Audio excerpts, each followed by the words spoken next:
All right, we're going. Cool. And actually, I don't mind. We can kind of jump in there too. So High Point's like a funny place. Yeah, It's fake like college, you said. yeah, it's and so I guess and I think they're pretty like open about it. To be honest with you, it's like you do not need rigorous academic standards to get in. Okay. It's like a 4-year school. It's what a it's like 50 it's probably whatever it is now. 70 grand a year, like Yeah. whatever the preposterous room Yeah. mill, cathedral mill that those things are. Mm-hmm. But again, it doesn't have rigorous standards to get in, but they do. There's their owner, founder, whatever is like I think some Indian guy or something like that, and he's like, yeah, this is like a school. And his name was Shiva Ayadurde. Yeah. Is he based or not? No. Okay, fair enough. I mean, kind of, but he's the kind of based where he's more concerned with like getting himself like status and attention than like realizing when what he's saying isn't cool.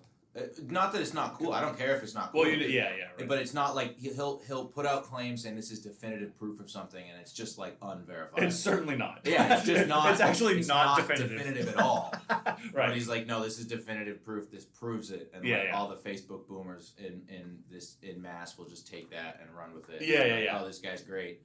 And he's right about everything, and it's like, no, he's kind of a douche. Yeah. And also, like Turtle Boy exposed him pretty hard. Yeah, he's kind of he's a kind of a grifter. Like yeah. He seems like that the thing way. people said about Trump. Oh, he's just trying to be right wing to like make money off of all the MAGA people and like trick all the right wing idiots because they don't have anyone else. Like I feel like that's actually true. That's definitely him. Like I spoke to him twice at two events. Oh, interesting.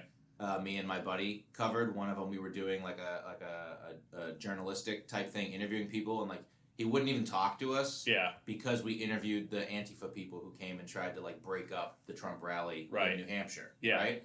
But we had been there for 4 hours. Yeah. Interviewing everyone there. Right. And like everyone there knew who we were. Yeah. Like, oh yeah, those are the two dudes that they're interviewing people. Right. Yeah.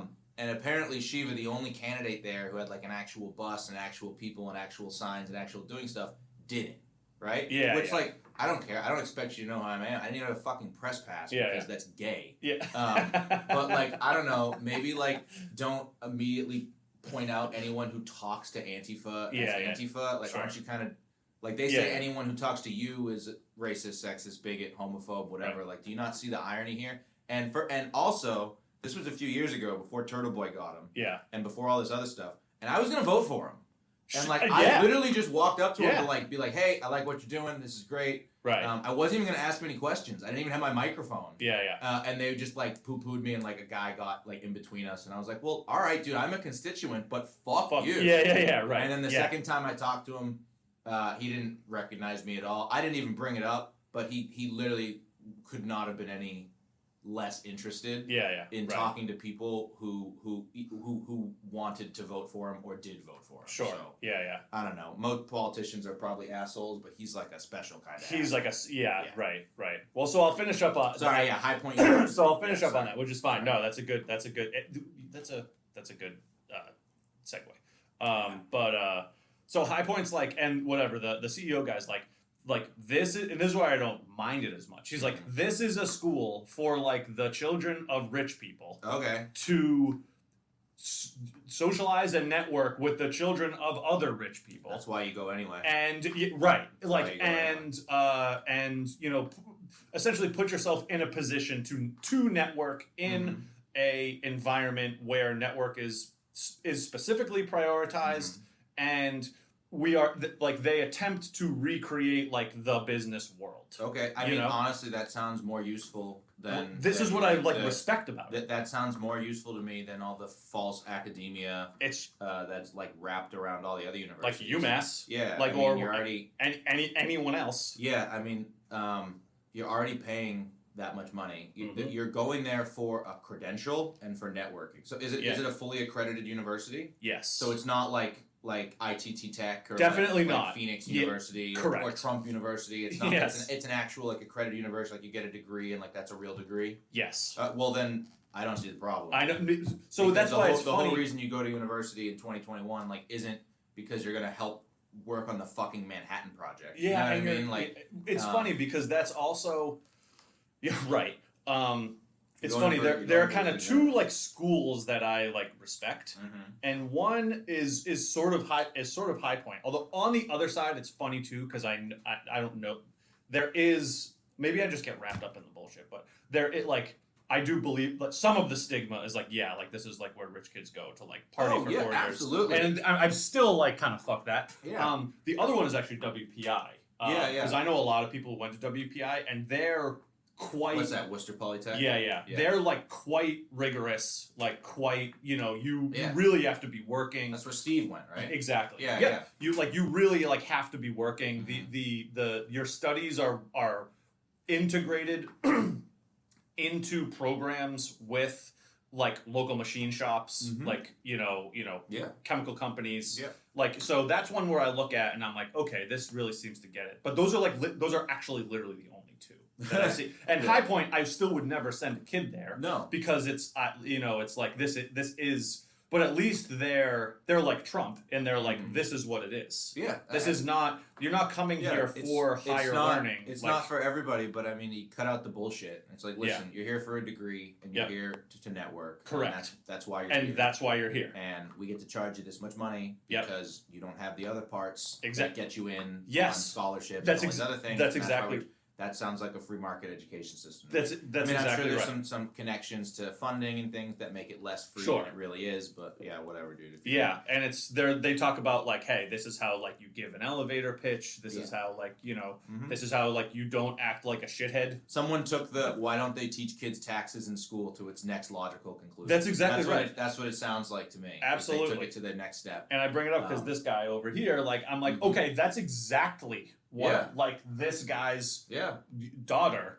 That's like that's exactly what it is. And anyone who's worked in sales can tell you that you can sell a product for a premium if it's not the best product on the market because it meets other factors for people. Oh sure, right. Sometimes sometimes that's expediency. Sometimes that's taste. Sometimes that's because one model won't work out. Right. For whatever reason, maybe the car's too small, it's too big, it's too this, it's too that. You can sell people products at a premium because of factors other than like the innate value of the good. Right. That's what like value's dynamic, right? It changes based on the person. So fuck, go High Point, good for you guys. I know it's a funny thing. So anyway, that's what we were talking about too. Before maybe we can just do dive in here like. Again, so we haven't recorded for a while. And that's it's like because, a month and a half, man. And that's because, there is, and I think I talked about it on one of our first episodes, and, I need you to, like, help me with this, but I also don't want to talk to you because you opened my eyes about it. But it's like, it's summer. We're in a totalitarian blue state, yes. We have corrupt, bad political leaders, yes. We have complicit citizenry, yes. Having said that, it's August 2021. Most folks are maskless. Most businesses are clearly if an outsider, if someone from 1995 showed up, today and walked around for a day and didn't go on the internet, it'd be hard for them. They'd say maybe there's one or two people with masks. Like, what is that? And like maybe there's some vestiges of like signs on the floor in grocery stores, but like you wouldn't be able to tell what's going on. No, I mean, so I'm in that and living in that, and I'm going to Maine and I'm going to whatever, and I'm doing my thing, and we have practices for wrestling and all this other shit, and I'm like, okay, like when I'm not on the internet, like things are fine. Things are actually great. No, yeah. So but then I'm like, I do go on the internet for a little bit, and I do know I have to get prepared for a show with you. And we do have we'll talk about Afghanistan or whatever, and it's we have Afghanistan, COVID, whatever, and it's like like shit, like it like we are the boiling frog, like fuck, but but my experience is so different. So like, what is that? So it's a product of the demoralization, right? So like the best. We're in, lots of people talk about it's nothing like that highbrow, but we're out of third and fourth generation and we're into fifth generation of warfare, right? Information and psychological warfare. So all of this stuff, all of the propaganda, out of the corporate press, all of the just bold-faced lies out of the political establishment.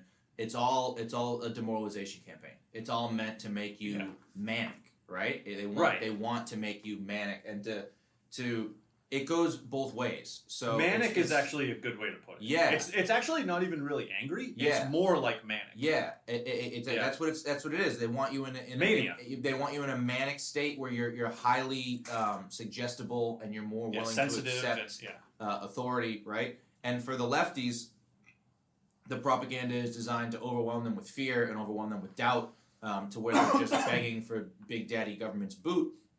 But I mean, it would be naive to think there isn't a lot of the same people producing propaganda for people like on our side, right? To try to provoke us into action. They want people to go nuts. They want January 6th. They want that. They want people to go nuts because that'll also accelerate. That's a good way to put it. So you're really you're walking. Sorry, I just want to finish that. But you're walking a tightrope, right, between like resisting the demoralization, right, and going out and going to Maine and going to New Hampshire and having parties with your family and saying, everything's not that bad.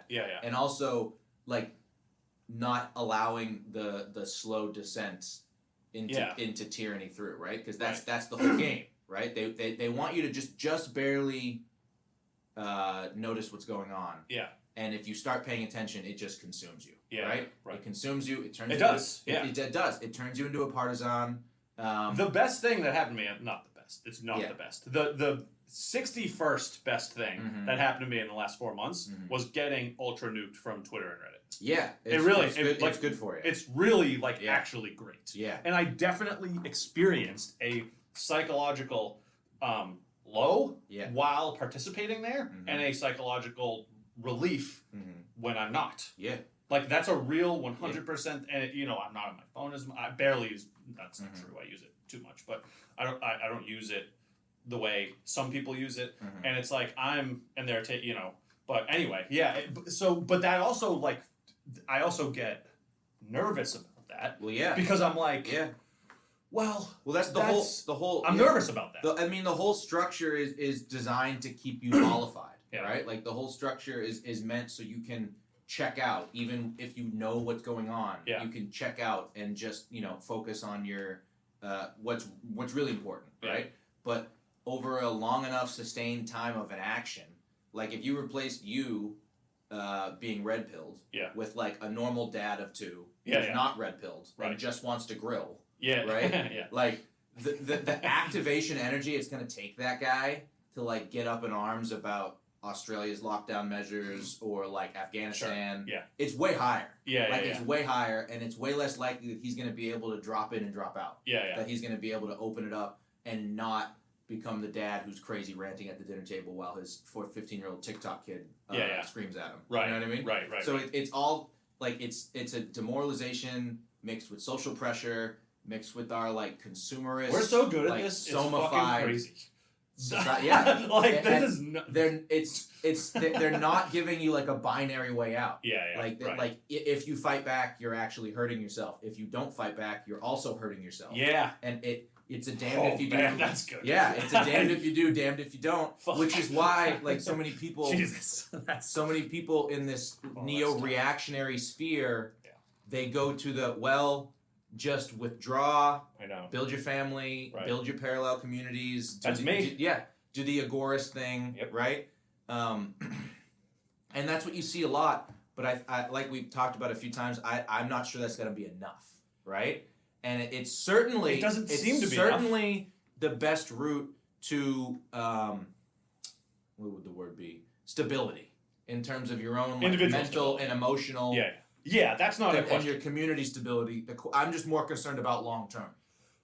So that's a. But I don't have kids. I know. So Like I am hesitant to make those declarations. Right. You know what I mean? Because I can talk about sacrificing in my immediate time for long term, but that's different when it's someone's childhood, right? Absolutely. Like you don't get those years back. Right. So like do you want to throw that away to go live in the woods and give them wooden toys? Or do you walk the tightrope for as long as you can? Yeah, that's right. So this is what I need to do. So the default position that I definitely have, and I speak experientially, is absolutely like the agorism is the extreme, but is the we are experiencing a excellent life in a form of a bubble. In that I do my wife is stay at home. We are homeschooling. We are we everything that this there is a gradation of it, right? Yeah. Where it's like everything that the state has kind of, not everything, but many things that kind of the state and the experience of the world that has thrown at us, we've been able to deftly manipulate. Yeah. We were nervous about, not COVID, but about the, COVID lockdown, all that shit. We're never putting a mask on our kid ever again. No. So it's like, okay, we'll homeschool. And it's like we don't want to be a slave to consumerism, not capitalism. So it's like we do Dave Ramsey and like we live in a 1,000 square foot ranch. Yeah. We have no debt. We buy things with cash. We do our best to grow our own food as much as we can, and we offset it with some other stuff. So it's like there are gradations, but again, I still use the internet. We're sitting in an office in a suburban place. So that's definitely like my default. And then maybe I see the next sort of. So this is good. We don't get vaxxed, and we're not going to, and whatever. Like, so we've been able to not. I haven't gotten in the woods yet, right? And that's also part of like my point where it's hard because it's like I'm doing these acts of civil disobedience, but I'm not in the woods, and I'm not putting up barbed wire, and I'm not, So well, I think that's a more if you're more concerned with like our community, both our small ones and our large ones. I think that's the proper route, right? Because full withdrawal, you don't have these opportunities for civil disobedience. I mean, your existence is an act of disobedience, right? But you're not setting an example for anyone in your community. You're not setting an example for people in your church. You're not setting an example for people at your job, right? You're not actually publicly disobeying anybody. Yeah, you're correct. Right? Yeah. You're in and that's fine if you're in your own private spiritual struggle against society. Like I respect the shit out of that. Yeah, there's a lot to be said about that. Right? But yeah, I think this is what the mutualists talk about a lot, which is mutual. What's that? Yeah. Mutual cooperation. It's basically like a. Is that like balkanism? Like you guys do what you want, we do what we want. So the guy Magnus Panvita is probably the most well-known mutualist on the internet, right? But it's essentially anarchists without labels who understand like, all right, we're gonna have to work together to get this done. Okay. That I can go and I can grow my vegetables and my other stuff, and I can do this, but at the end of the day, like I'm gonna need XYZ. Yeah. And at the end of the day, you're going to have XYZ. Right. And we're going to need to work together to get there, or we're going to kill each other, and we're going to be right back to the point where one of us doesn't have the thing that we need. Yeah, right? Okay. And I think... Well, that's just... I mean, is that not voluntarism? It's the same thing. Essentially, it's the same thing, from what I understand. It's a hippie commune voluntarily. Yeah, and I'm not a but theory... people don't really understand. And I'm not a theory expert by any means, but they seem to be almost a one-to-one thing. I'm sure there are some differences that someone smarter than me could point out, but I don't think there has to be differences. No, by the way. But here, my one concern is that this kind of arrangement, right, would have to be predicated on the rights of people to self-association, right? Yeah, that people people can associate with who they want to associate with. That's definitely right. And they can live with who they want to live with, and they can conduct themselves in the manner in which they want to conduct themselves. And I don't really think that is a tenable idea to the establishment.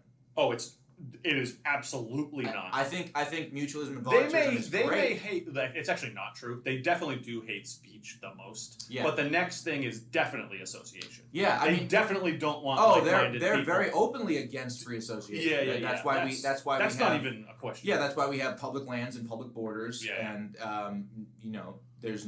Yes, they're very much from a psyop perspective. Again, that's all the right. And these are the most cynical marketing executives, and the most cynical people on the fucking planet. Oh my God. They don't care about anything. The Brave New World is it's Huxley. I think there are a few, and you can disagree with this, which is okay. I'm not going to speak clearly. And I'm not going to I mean about 70% of this in the way that I'm able to articulate it. Like, Peterson is like a prophet.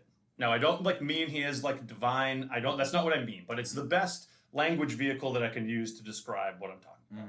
Like Huxley was like actually like a prophet. Oh, like yeah. you know, like straight up, the ability to so specifically articulate the phenomena that we are experiencing now and have experienced for the last. So he wrote Brave New World in 33, I think. I think so. Yeah. And it's like so and it's not like authoritarianism, you know, proletarian. It's not high level. It is hyper specific about the ability for mass advertising and marketing to play a role in the soft tyranny of pleasure-seeking consumerism. Well, he was witnessing wrapped in it's like it's actually, I'm getting chills talking about it now and reading it. And I read Brave New World. I finished it and read it again because it was just so. And I'm right in the middle of Island right now.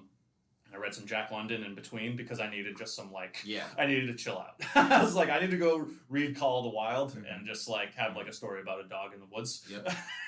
So, but I bring that up because this is where you're actually better at articulating this than I am.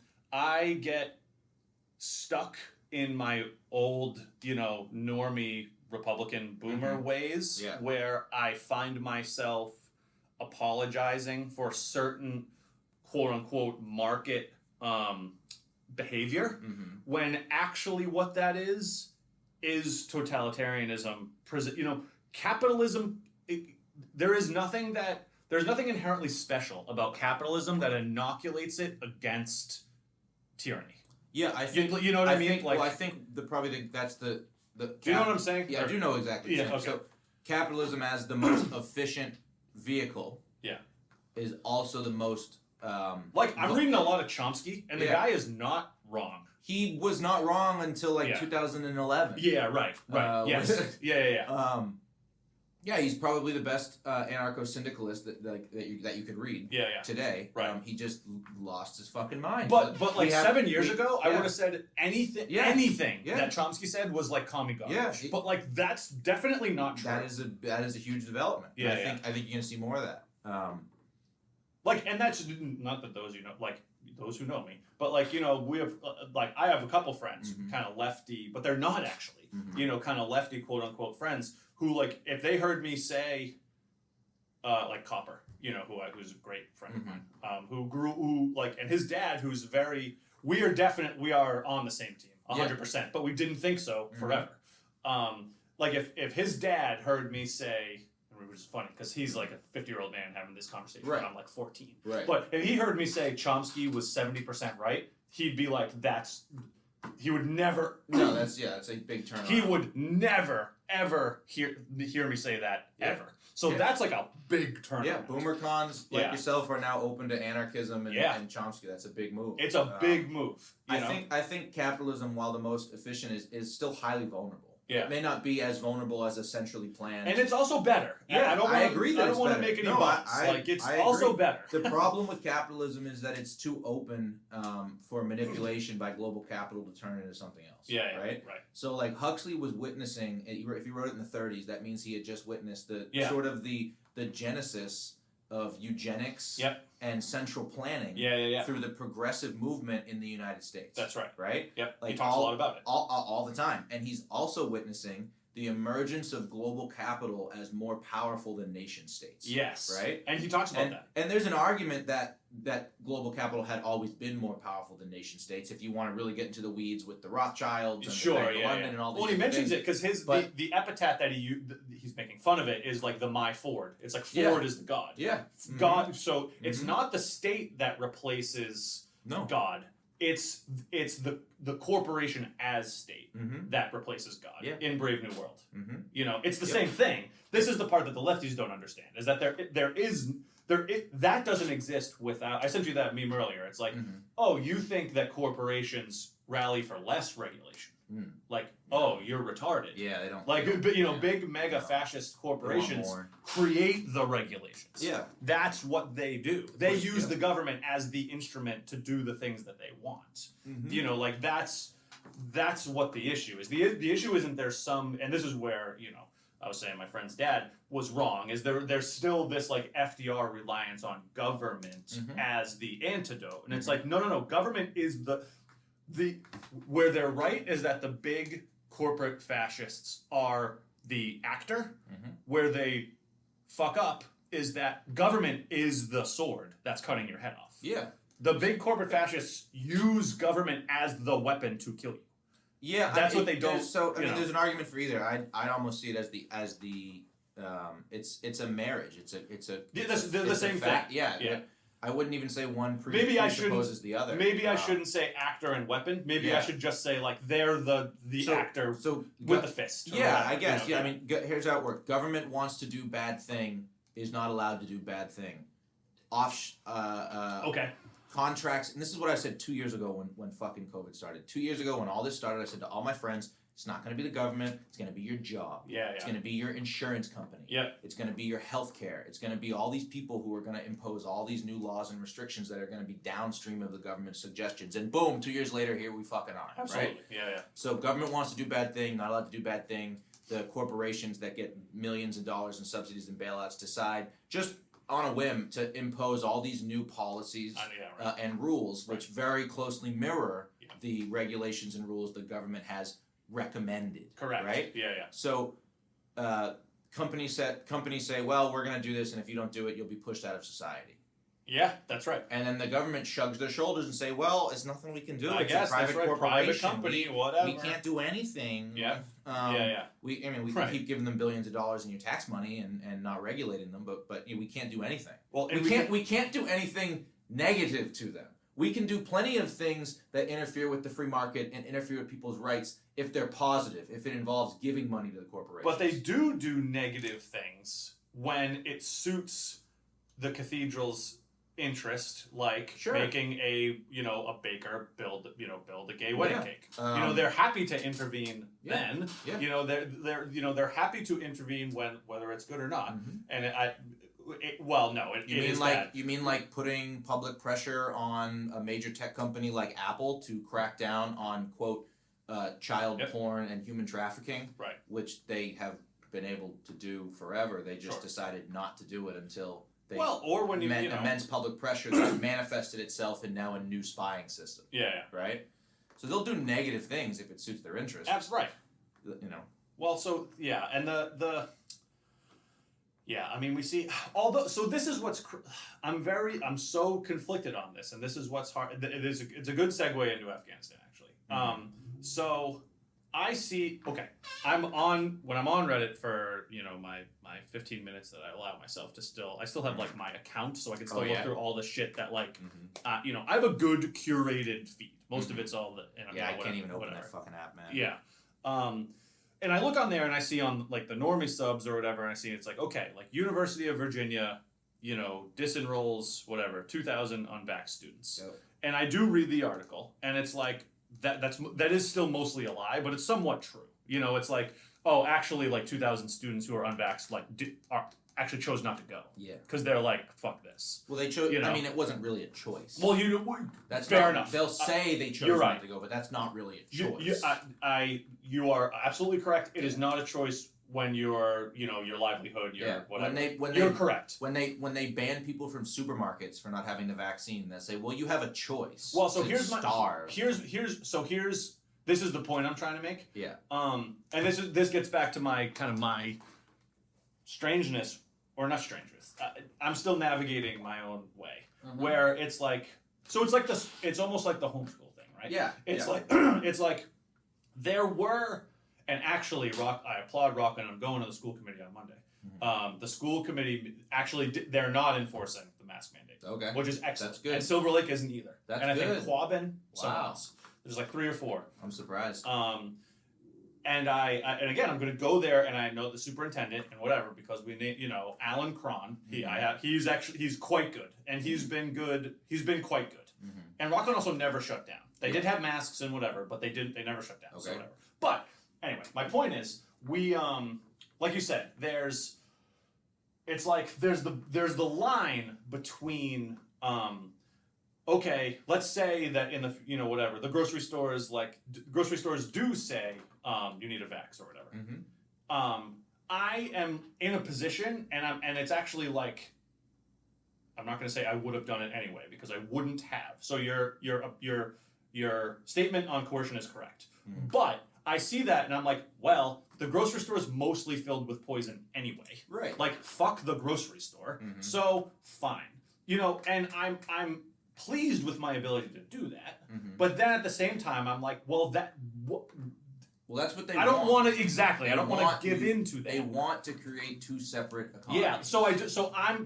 This is like where I'm conflicted. I'm right. Like, so I'm like, I want to say fuck that anyway because I'm almost always like fuck that anyway. Yeah. But it's like, well, no, wait. I should like fight. This is what the fuck. This is the problem when you're up against like the largest, most well-tuned, well-funded propaganda like control network ever created, right? Yeah, right. Is that even the probably the best alternative path in that situation you described still contributes to their overall agenda. Yeah. Which is stratify society. I know. Create two different economies, Yep. and then once we've identified the undesirable economy, we can take action against it, right? So there's all sorts of ways that could happen. Well, and on the this is where it speeds along the transition. It does. So now what I'm actually kind of and I've actually been great and lucky and whatever. So my job and actually our clients, I'm noticing, although I don't directly interface with clients anymore in my new position, but they never did any. They had like a mask. It actually really always. Well, that's not true. I did start wearing them, but I stopped pretty quick. But there was never any. No one ever like. It was all. There was no one ever like told me to put one on ever. I kind of voluntarily did for the first like 4 months because I'm stupid, and it was a mistake to do that. Yeah. But I did it. Everyone did it. But I did it. It was a mistake for me to do it. But everybody did it. But then I stopped pretty quick. Yeah. Like pretty quick, like June or something. I stopped. I've been lucky in that I haven't really. Like, and again, you did the same thing. Like, I stopped wearing a mask, and I really haven't met that much resistance. I really haven't. I think I had one experience in the gym where a guy, or just a regular guy, was like, "Hey, you put it on or whatever," and I was like, "I'm not gonna do that," and it like went away. Yeah. So it's like I'm not sure. I feel like I've been because I have and whatever, and like, but I haven't actually been pushed yet. And where I'm encouraged is I do see. So another friend of ours, his name rhymes with Mim Een. I know he's like us, and and he's had some. He's had some harder types of. He has. And he's fought it. Oh, big time. And I'm pretty sure he's like almost universally won. For the most part, yeah. Basically, for all intents and purposes. And so I see that, and I see these little small scale things or whatever. And then I see like that University of Virginia thing or whatever, and I'm like, and then there's a practical piece where I'm like, wait a second, they're not in force. I know they are. Don't get me wrong. I know they are, and it's just allow me this little piece. Yeah. Like I see that, and I'm like, they can't actually. They're not doing it. I can't actually see them do. It's gonna be almost impossible to enforce. It seems actually impossible. Yeah. To enforce. Yeah. So I'm like, so this is actually a good segue into Afghanistan. Yeah. So here's kind of I am steel manning and I am being a devil's advocate. That's what's happening. I'm not advocating for this position. Just to be clear. Just before we go to Afghanistan with the mass, I think it's important that it's the mass and the whole time, right? Even the normie believers, like, if you said to them, did you actually know that there's decades of science that say these masks don't really work? Yeah. Most of them will say, yeah, but I don't want to get in trouble. I don't want to get, They'll say, yeah, but I don't want to get in trouble. Yes. It's just easier. It's not a big deal. It's a compliance and it's a conflict avoidance measure. Absolutely. Right? Correct. Which is probably why me and you had no problem ditching the mask, because we like fighting with strangers. Yeah. Right? Yes. Like, so we were fine with it. Correct. But what we noticed is when we ditched the masks, no one really said anything. No one really said anything. Because almost most people in general but especially all the ones that are wearing the masks, they avoid conflict. That's why they're wearing the mask, because they avoid conflict. Right. They don't want to have a contentious discussion with the guy at the front door at the grocery store. Yep. They don't want to get confronted on the subway by somebody. They don't want to get confronted at the gym. And usually it's because they're weak. Yeah. Either like mentally or physically or both. Or right? this didn't rise to the occasion of this didn't pass their conflict. Right. zone. That's they don't true. care about that it. is pretty strong of me to say. But at this point, at this point, with all the info we know and everything we've seen over 2 years, if you're still wearing it, you're weak. I'm beyond. Oh, you're definitely true. You're right at this point. Like you're just a weakling. You're just a sad weakling. Or you're crazy. Yeah, that too. Yeah. So. And not a derogatory sense. Like you're actually crazy. Absolutely. Yeah. You've been fully demoralized. No information to the contrary will wake you up. You could take them to the NIH and the CDC and have them look at the data that conflicts their own measures, and they still wouldn't believe it until like the cops are kicking down their door and taking them to a COVID hotel. And I know we're different like this, which is okay, and I admire you in some way. I like have a lot of like empathy for that person. Yeah. I'm like that. I don't. I know you don't. Yeah. I know you don't. And again, like I said, they would put me in a boxcar. They would send me to a concentration camp and they'd tell me it was my fault. I'm envious of your ability to have that type of. Well, you're a religious man. You know, I see that, and I see like this person has been warped. They they are a victim in every way of the term. They are a victim. Yes.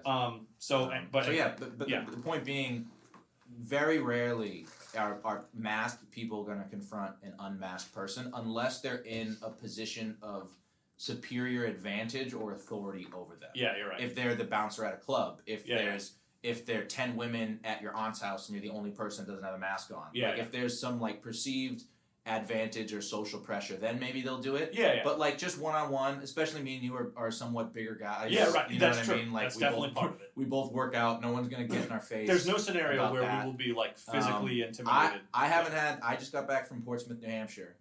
Great little city. It's kind of people are very liberal. It's like the most liberal people in New Hampshire. But great fun city. Very fun time. And there were a number of stores and venues. Like we went on this little cruise, mandatory mask. No one wore a mask. Right. No one wore a mask. Yes. There were shops that said we highly recommend masks. You have to wear a mask. And I'd say in those stores, about half of the customers had masks on, and the other half didn't. And no one said anything. Not the employees. Not the other shoppers. I didn't see a single person get confronted for not wearing a mask. I never got confronted for not wearing a mask. I don't think the people who are still masking after 2 years of these psyops are going to confront non-masked people unless it's like a pogrom. Unless it's like 100 masked people chasing down a couple unvaxxed. Which is not here yet. Correct. I don't think that's here yet. So this is my segue, which is what I am steel manning and I am not articulating. Sure. So, we have the Patriot Act, we have the NSA, we have these institutionalized measures that are backed by legislation that, etc., that restrict freedom, they restrict privacy, they take away the ability for folks to act and move freely on the internet. My question is,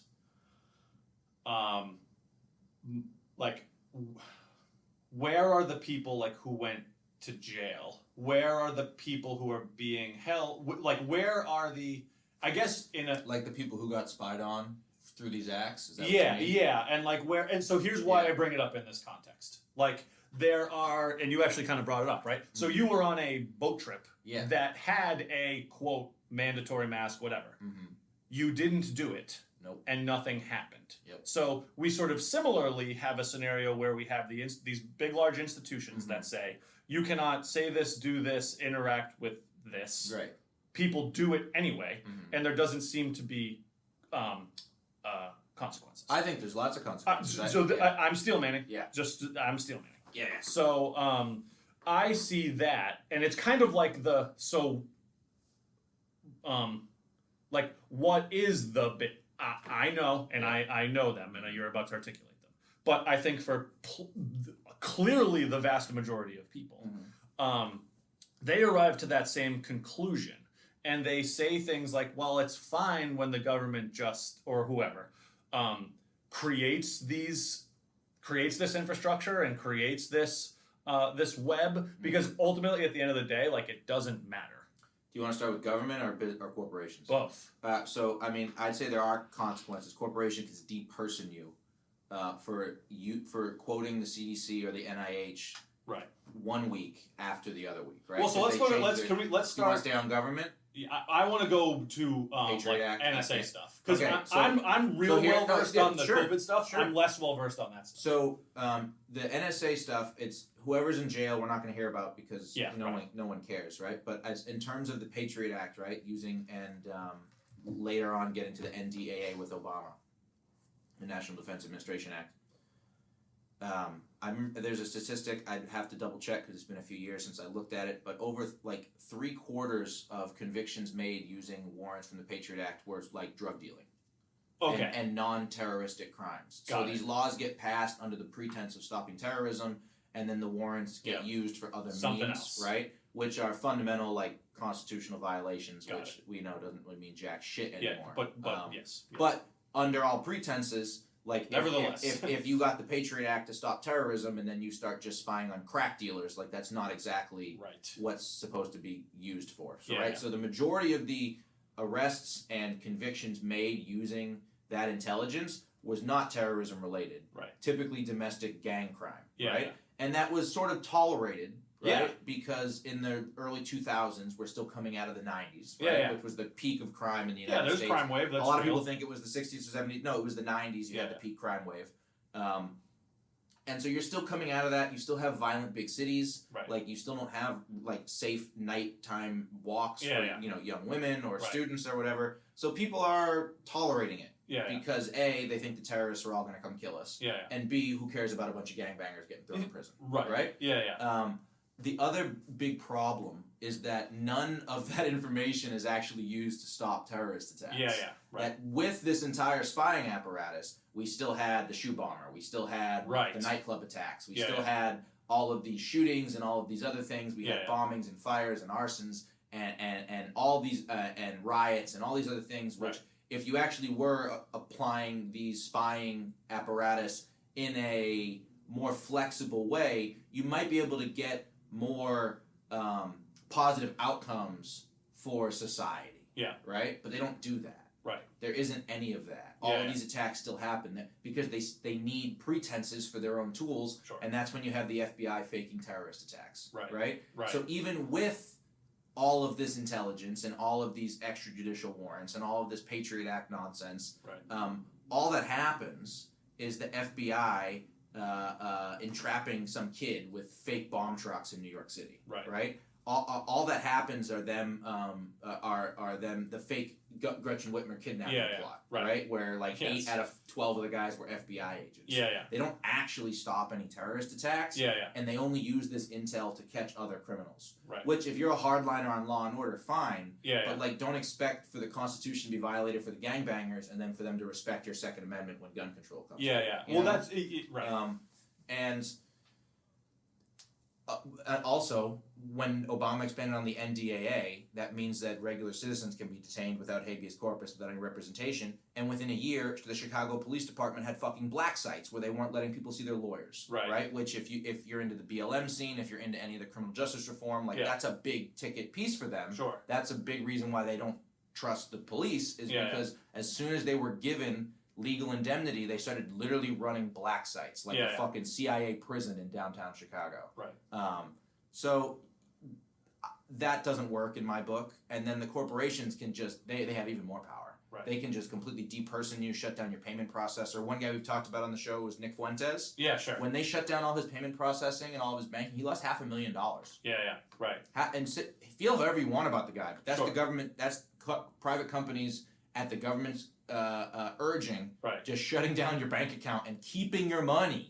They don't even give you the money. They just kept all the money. It's civil assets. So but and the thinking that you're doing is perfectly mimicking that of like your average leftist, which is well, these bad things aren't real. Well, actually, they are real. Here's the .gov government. Here's the .gov document that shows it's real. Right. Well, it's real, but no one is really negatively impacted by that. Right. Yep. And then you show them how people are negatively impacted by these things. Right. Okay, well, they were negatively impacted, but it wasn't that bad. You don't need a Twitter account. And they don't deserve it. But then after that, it's, well, it was that bad, and it is bad to take away someone's Twitter or bank account, but you deserve it. That's And right. they sort of go through these like 5 stages of grief. Yeah, sure. Of shittiness. Yeah. Right. And they eventually get to the, well, you deserved it. Yeah. And that's what they thought the whole time. Right. But like for whatever their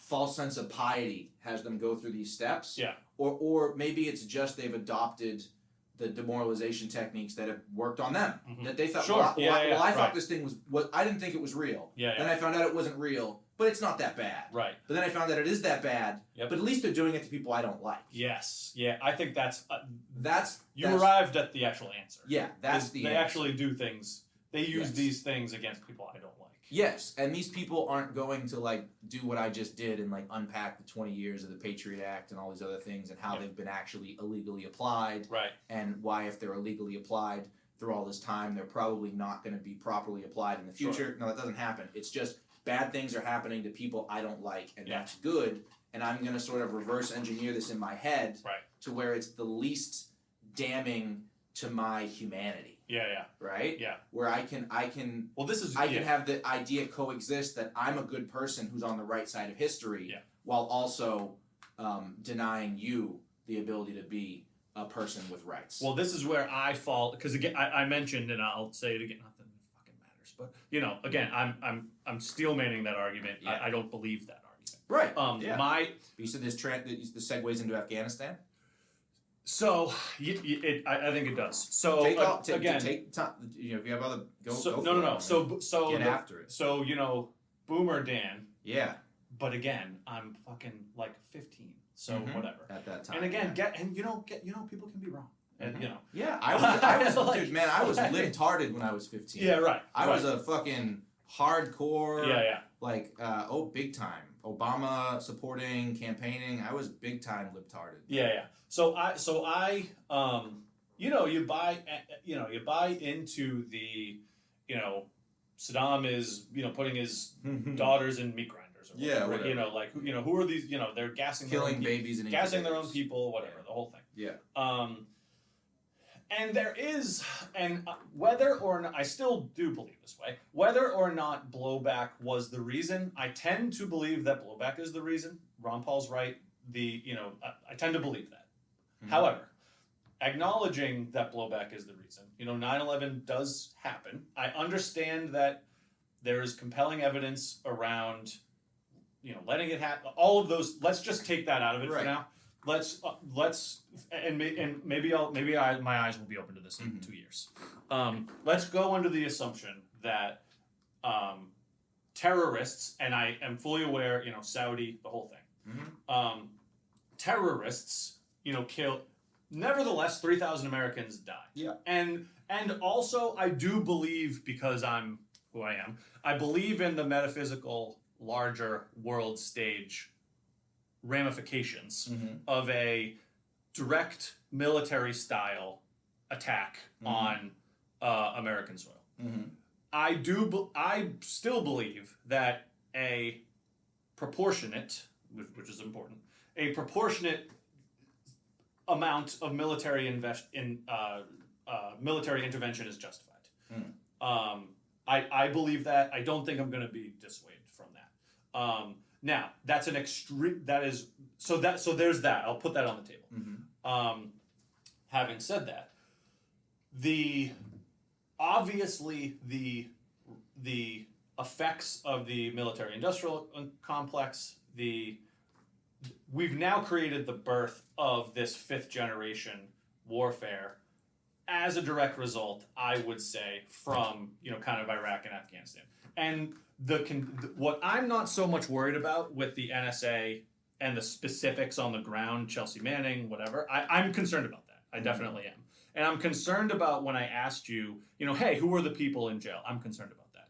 What I'm actually more concerned about, because I'm weird, is the loss of, Americans' willingness to actually understand their foreign policy and their government policy, and to say, I don't want people saying yes. So they even if it doesn't affect them negatively. So they never have. We just started noticing. Yeah, right. So the American people never had the ability to understand our foreign policy. They never had the desire to understand our foreign policy, nor did they have the means to understand our foreign policy because all media was controlled. Right. So I don't think they ever had that ability. I don't think it's something that we had and we just lost because of insert reason that we're dumb. Whether that's corn syrup or estrogen in the food, or here's how I don't think we ever were all that interested or concerned beyond what we were told. Yeah, I think that I'll still agree with that. Yeah, I'll it doesn't. It's depressing to me how blatant we are complicit in approving of like a 20-year business plan, which is really what it was. It's exactly what it was. It was extracting tax money from the American citizenry to funnel into the military-industrial complex and the bureaucrat class. Correct. That's what they did. We were never there to win. We were never there to build Afghanistan. Yes. We were never there to strengthen their army. Those were the convenient reasons that they gave on all their press conferences and all their other things. But that was never why we were there. I mean, and my thing, and I think this is probably less insidious, but in other ways it's actually more. My response to again, we talk about like the mustache twirling. Yeah. I think there's a lot of that's true, but more of it, which is where I come down to, from government in general, all the way up and all the way down, is these are just jobs programs. Yeah, like that's exactly what they are. All it is. Yeah, these are methodologies to generate the ability to give, leverage, accept, push, grant jobs. So do you, that's it. Yes. You know what I mean? Like it's So there's been obviously a lot of great stuff that's been coming out, and I've read so much of it I can't keep it straight. But one of the guys who was he's former military, worked in DC for a while. I think he's a lawyer now, private. He said, no, you don't understand. Afghanistan was the perfect live fire training ground for everything we wanted to try out. Yeah. From getting young officers experience, from trying out new technology, from trying out new tactics and maneuvers, from seeing how intelligence could work, how we could facilitate different alliances and unalliances with different people. It was the perfect live training ground with as little collateral damage as possible. And this is and he said people are really uncomfortable with that.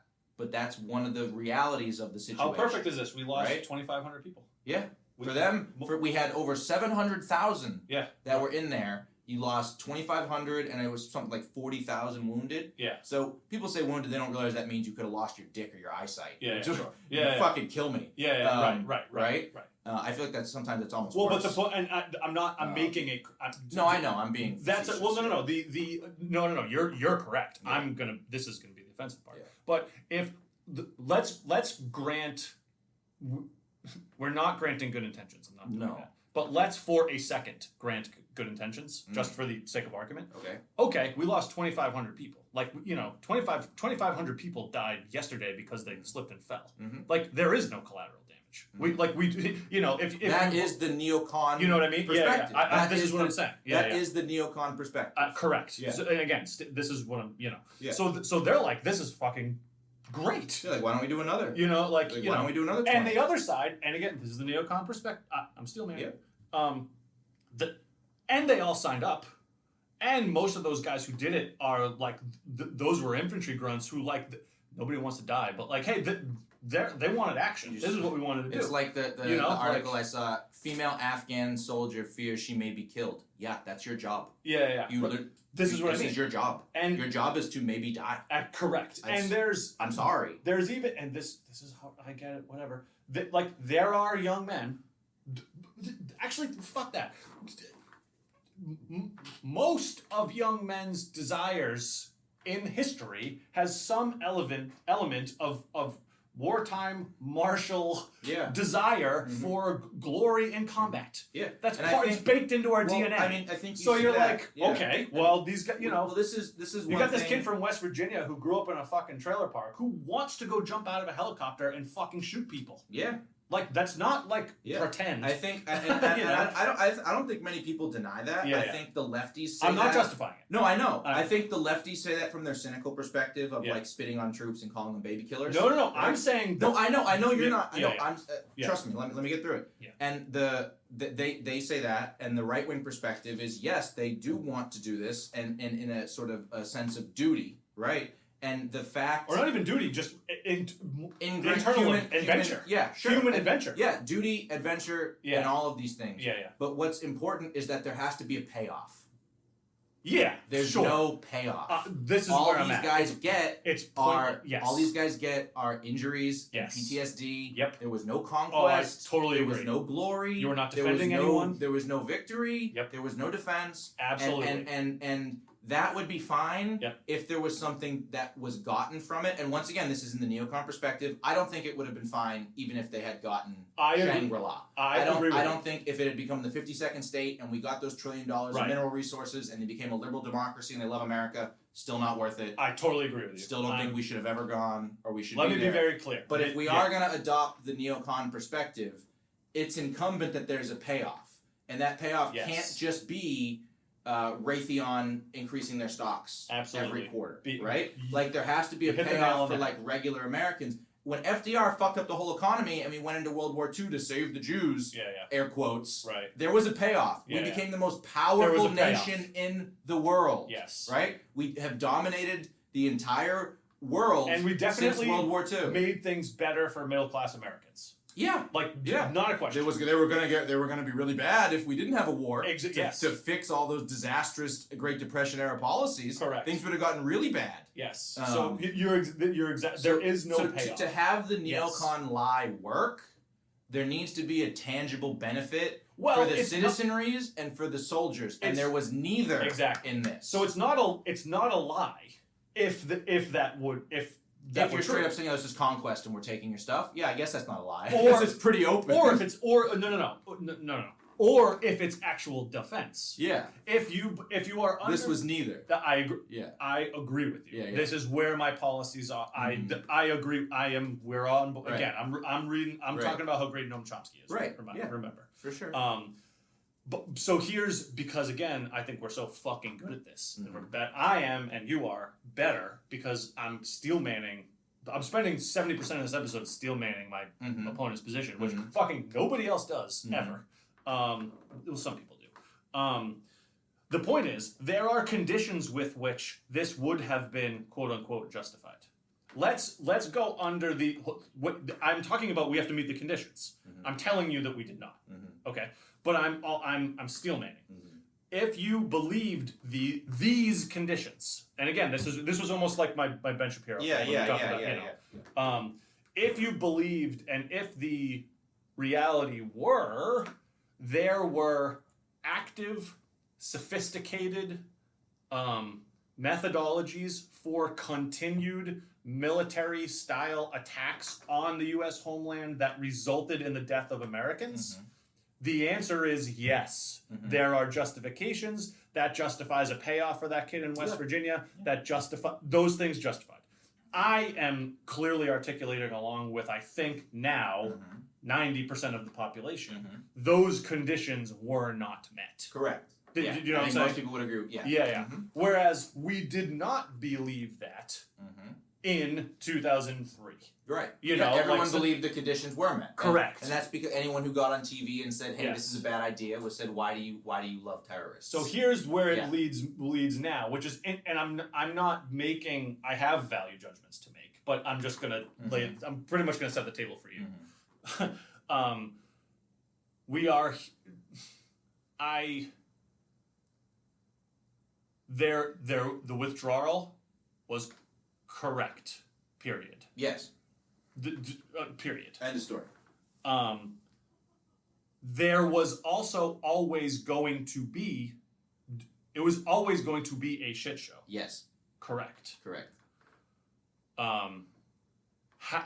okay, so we've met those two binary. We have two questions that are that deserve binary answers. Right.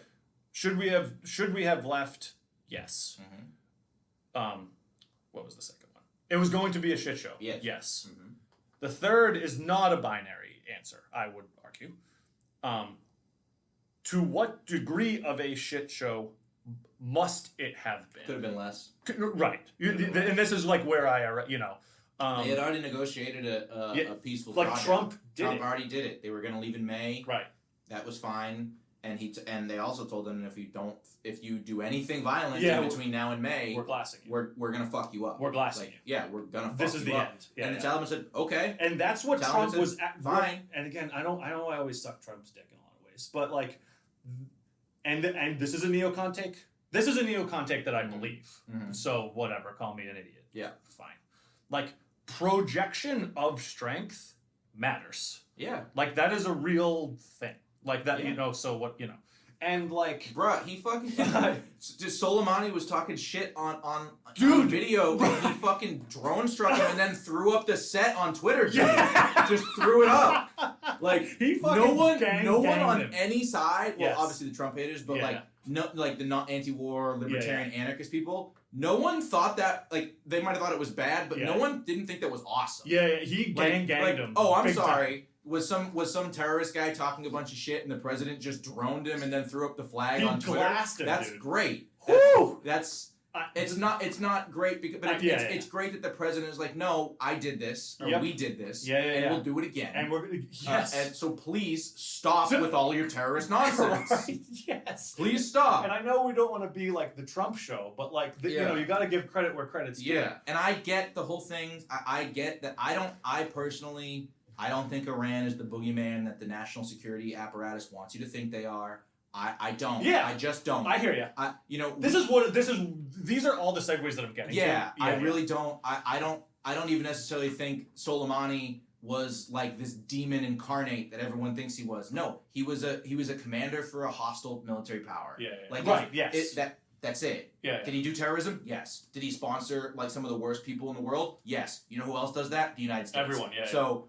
Whatever, dude. Yeah. But the point is... But still. The point is... Gang. Once we're at this point of mutual respect between world leaders and high-ranking officials, where I don't think you're the devil, I think you're on the other side. Yeah. Right. Pretty badass. It's still pretty badass. Absolutely. Anyways. Yeah. You remove that. Yeah. You say, actually, we're not leaving in May. We're going to leave on September 11th.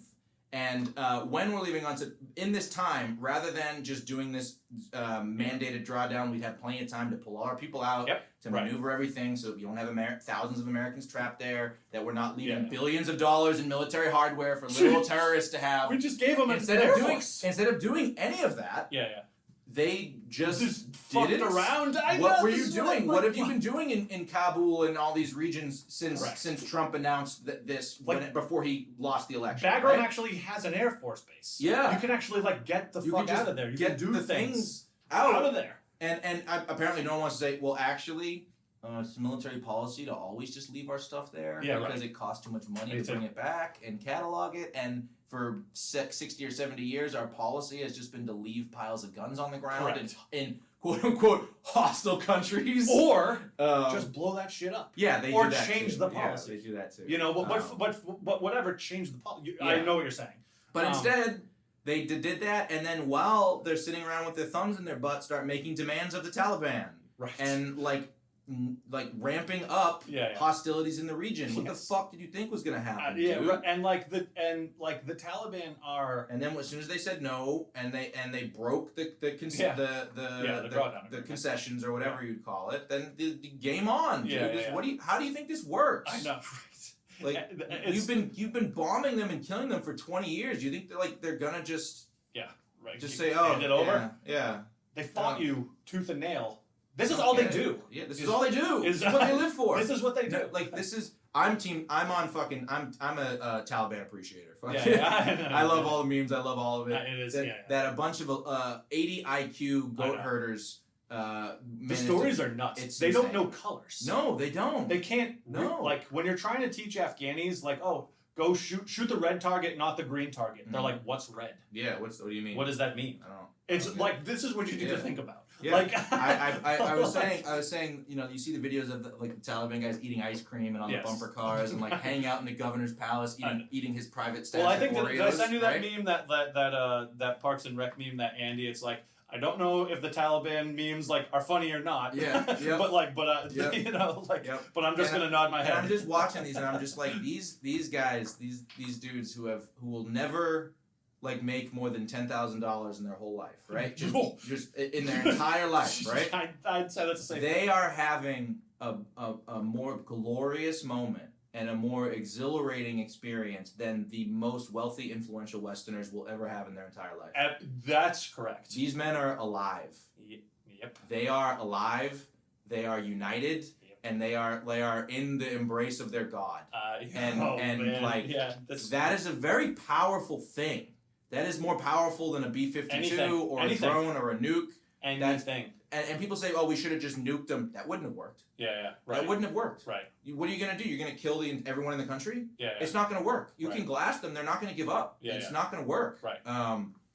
Yeah, they bungled that, man. Yeah. I mean, but here, so do you know what I mean by those? Yeah. Like, yeah, we have binary questions, yes. Yeah. We have non-binary questions, it could have not been as bad. You know, Yeah, and that's all. That's I think that's important just to go back to your original premise in Neocon Steelman is if we are going to accept that hostilities need to be met with hostilities, why didn't they do the deal to get the Taliban to turn over Osama bin Laden in 2001? This is when the Taliban said, "Okay, we'll turn him over. Show us the proof." Right.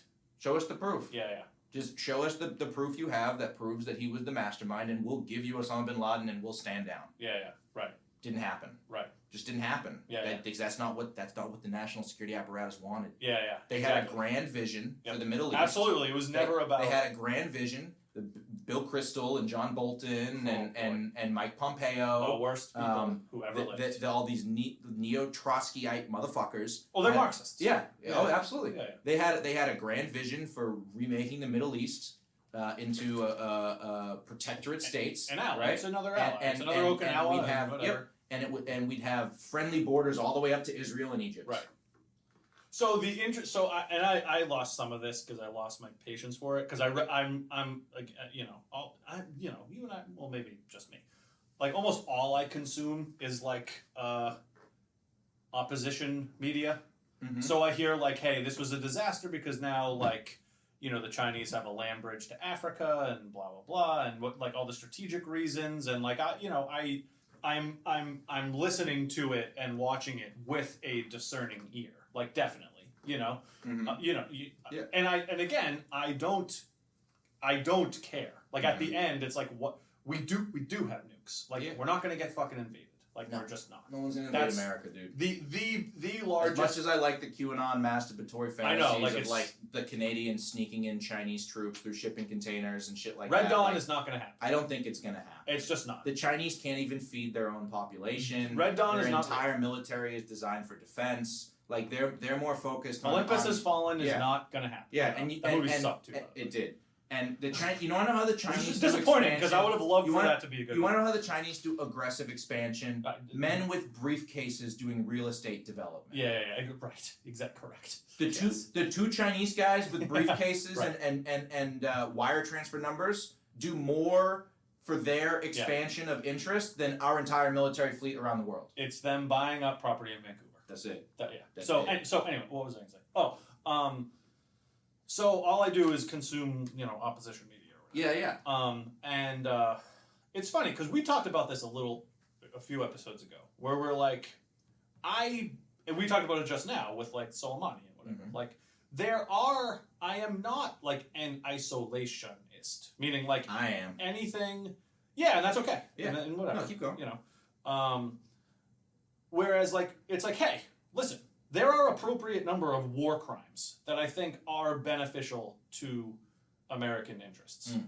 The number is exceedingly small, right? And the happenstance is exceedingly rare. Mm-hmm. But that is, whatever. Mm-hmm. It's an uneducated guess. Mm-hmm. Maybe I'm wrong, but that's how I feel. And I think there's probably some evidence that I'm too lazy to go find where that's true. Mm-hmm. So I see things and I see these arguments like, we had 2,500 troops. Like, we did not have last time we had 100,000 people there was like 10 years ago. Mm-hmm.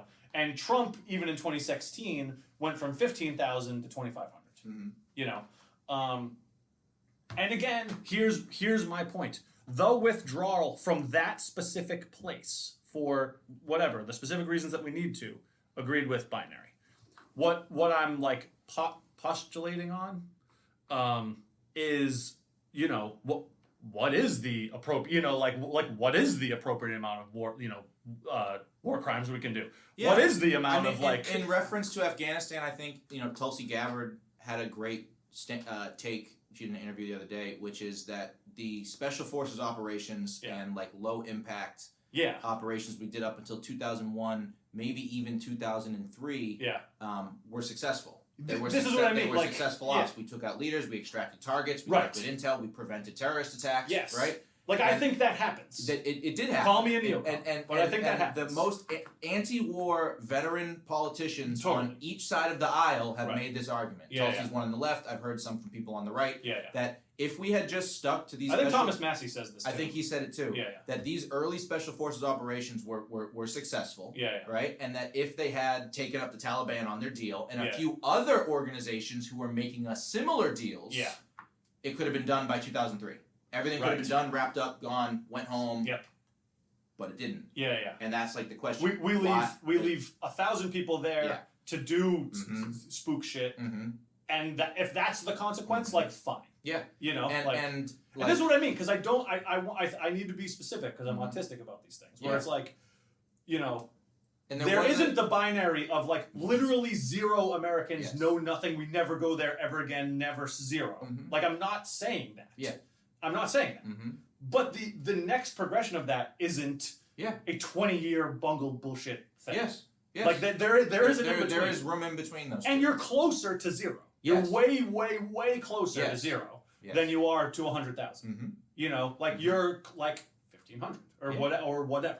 Yeah. But this would involve, this is back to Ron Paul, this would involve identifying and addressing the reasons why we're there in the first place. Yes. And then mitigating the factors that were pulling us there for a longer amount of time, which is not something the political establishment was willing to do. Well, they were not willing to rein in the military-industrial complex. They were not willing to rein in pharmaceutical interests. The jobs program. And this is no, trust me. But the third part, they were not willing to rein in their own bureaucracy. Yes. And I don't mean pencil pushers. I mean military positions, right? So there was a great breakdown by one of the guys in the news. I can't remember, but he's a vet, and he did training, right? Yeah. Setting up forward operating bases, doing training, and the guy who's the head of the province, right? He gets his briefings from probably a colonel, right? Right. And that colonel gets his briefings from a lieutenant colonel, and he gets his briefings from a major, who gets his info from the ground from captains, and each one of them, they get reports that are not up to snuff that say 80% of these guys show up high. 80% of them can't read. Right. They're constantly stealing the equipment. Yep. You have to tell them 4, 5, 6, 7, 8 times how to do something. Yep. They don't know shapes, colors, numbers. They can't march. Right. They can't get their equipment. Some of them don't know how to tie their fucking shoes. Okay? Yes. Right. Yes. And the guy above them says, I can't work with this. Give me something else. If you can't get the job done, I'll find someone who can. Yep. And you get a system of nepotism and incompetence to make their superior officers' briefings easier, right? Right. So by the time it gets to the SecDef, everything's fine. Right. Everything's fine. And if they were to say, I'm saying everything's fine, but we've been here for 18 fucking years. Maybe I should start asking some questions about why things aren't fine. Right. How do you think that's going to work for his political not career? Great. Not right? Great. Yeah. If he's the guy who's been appointed to run this thing, and now he's going to his boss and saying, actually, this is all fucked up. Yep. And we need to fix it. Right. So, and it's you wouldn't think that the typical telephone game you'd see at middle management in a corporate office park is happening at the highest level of politics and military governance, but it is. And that's the only way anything can happen. And the worst people are identifying this and capitalizing on it. Right. Right? Whether that's politically or financially.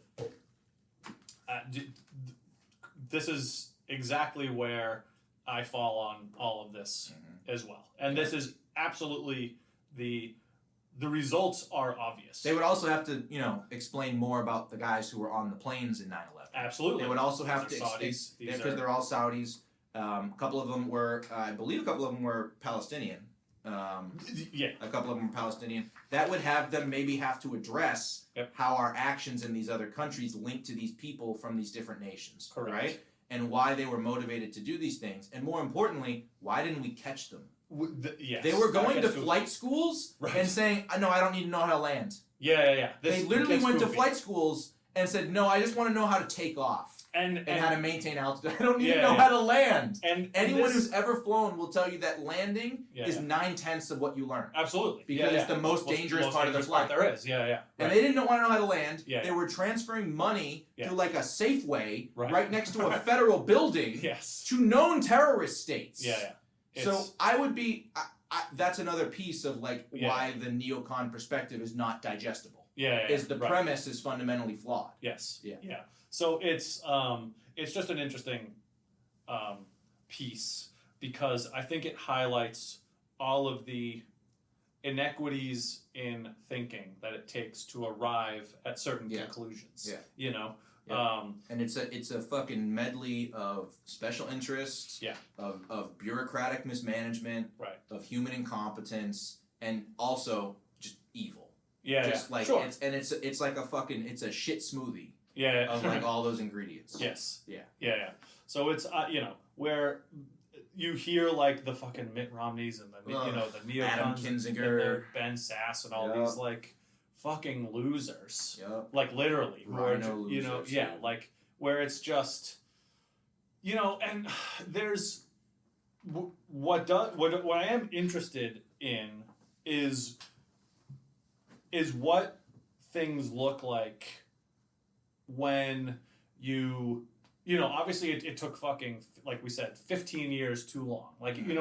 Is there some, I'll concede that I'm probably arguing from somewhat of a false premise, but let's concede that some intervention needed, like you said, hey, we could have gone 2001 to 2003, could have made some sense. That could have made some sense.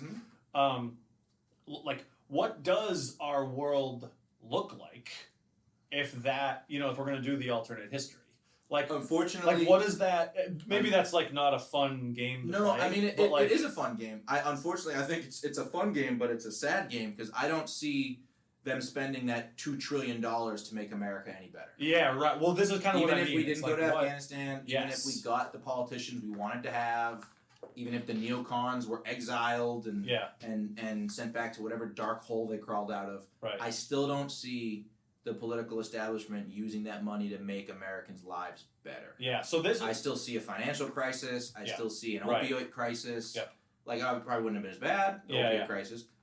All those things would still happen. You still have the offshoring of jobs, the offshoring of wealth. You still have the destruction of the American middle class and the centralization of power structure. So there are things. It's funny. There's a joke. That's the thing is Afghanistan fell into the background of regular people. If you talk to a regular person, how many of them cared about Afghanistan for the last 10 years? And that's one of the largest indictments of our culture. Absolutely. Is that millions of Americans just went through their everyday lives just not thinking about a literal war we were raging halfway across the world. Correct. Just didn't think about it. Yeah. Just didn't register. It wasn't even if you were voting, it wasn't even one of the issues you were voting on. It was way at the bottom of the list. Way at the bottom of the list. Yeah. So unfortunately, I don't think it would have been obviously better. Yeah. But in terms of the quality of life and this of Americans and where we're at mentally and politically, I don't think it would have changed much. Yeah. So this is the pessimist in the I guess not pessimist, whatever.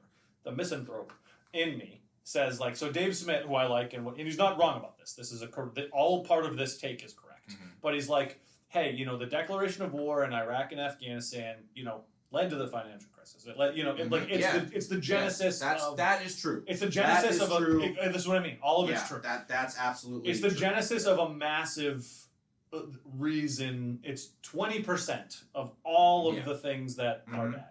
Mm-hmm. True. the misanthrope in me says, like, if it wasn't that, it was going to be, like, it's inept, like, it would have been something else. It would have found something. Like, what would it have been? And it's, you know, it's like, what would it have been? Would it have been, and this is, okay, now the further misanthrope, which again, whatever. It's like, if, this all gets metaphysical and goofy and stupid, but if it was not Iraq and Afghanistan, and it was something else, is it better that it was Iraq and Afghanistan? Evidenced by the fact that millions of Americans didn't have to care about it and led relatively normal and good and prosperous lives for the last 20 years. Mm-hmm. And if it had to be something else, would that have been true? Would we have had a deeper dystopia than we had to have? And this is a 3 a.m. It's an open-ended hypothetical. Stoned thing that only retarded me can come up with. Yeah. But like I think about that shit because I think about like the inevitability. I really think about like chaos and entropy. Right. And like these are sort of the fundamental, not human. These are the fundamental ethereal things that happen in the universe. I think, you know what I mean. If there was a proper recoursing of like monetary theory in the country. Yeah. And like some sort of like real economic alignment, maybe we escape some of this stuff. Yeah. Right? But the financial system is gonna crash. The flip side of this, real quick, I want you to talk about this. But the flip side of this is like... I gotta wrap up soon. Let's go 9 more minutes.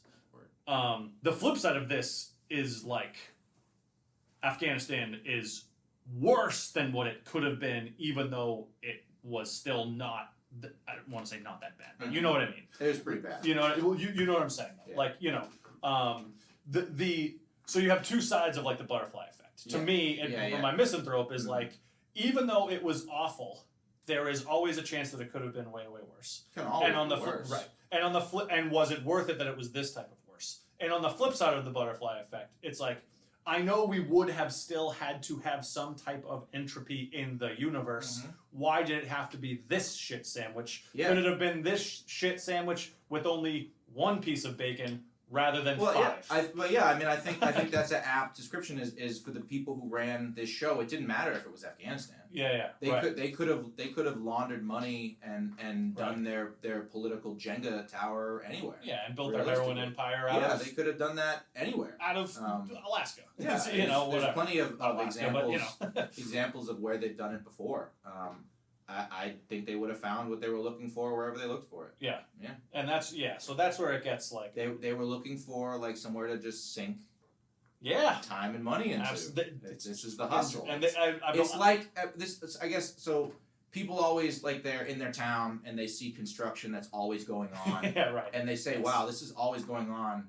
The town must just give them a contract and they just keep it going as long as they can to make money. But then you extrapolate that to like the war in a foreign country, and people are like, "Oh no, that doesn't make any sense." You're so cynical. Yeah. It's right. Like, no, that's just what they were looking to do. And sure, there were some true believers, but we're never gonna know in the situation room how many of them were true believers and how many of them were looking at their Raytheon stocks. I know, right? You're never gonna know, and they're never. And if you could, if we had Hogg-style trials where all the presidents and all the officials were tried for war crimes, you're still never gonna find out. One can dream. Right. I know. It'd be great. They're still never gonna admit it, right? So it's real hard to distinguish, but I think that we would have ended in the same place wherever we went, and that. Some people, and the neocons would say, well, yeah, that's why we were right. Because we had to do this anyway. Right. And it didn't matter where we did it. And it's like, no, this is a whole country. These are millions of people. Yeah. Like, these are human lives that you have just erased from existence. And now you're saying it doesn't matter. I know. Right. That we could have done it anywhere. Right. So not only do you think it doesn't matter, you would have done it to other people who didn't do this stuff. I know. Right. Which is another reason to show that their original premise isn't valid. Yes. Because the premise of these people over there did a bad thing, now we need to go get them so they don't do another bad thing. Mm-hmm. But now you're also admitting that, well, we could have done this in Syria, we could have done this in Yemen, we could have done this in Lebanon. Well, we did it in Vietnam. Yeah. You know, and it's like, we already did it. Yeah. And we, And, it feeds the political beast that is the globalist American empire. Yeah. Right? Right. Like all of these people, whether they're cynical stockholders or they're neocon true believers, or they're liberal democracyers. Right. Like it all feeds the globalist American empire, where it doesn't really matter if the Afghan National Army is only at 10% fighting effective, as long as they have signs for gender equality and girls learning robotics at the university in Kabul. What the fuck is with all this robotics thing?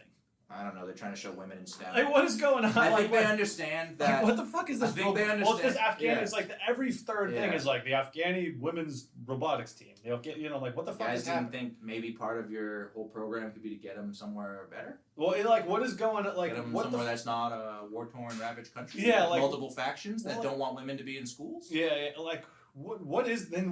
I'm sorry. We only take fighting age male refugees. Yes. I'm sorry. We don't take the girls' Afghan robotics team. We just take Ahmed and Abdul, who were the first ones to get on the plane. How great is that fucking C-17 picture of everyone is fucking Afghan male? I hope 24. Those guys get resettled next to a Prague community. Yeah.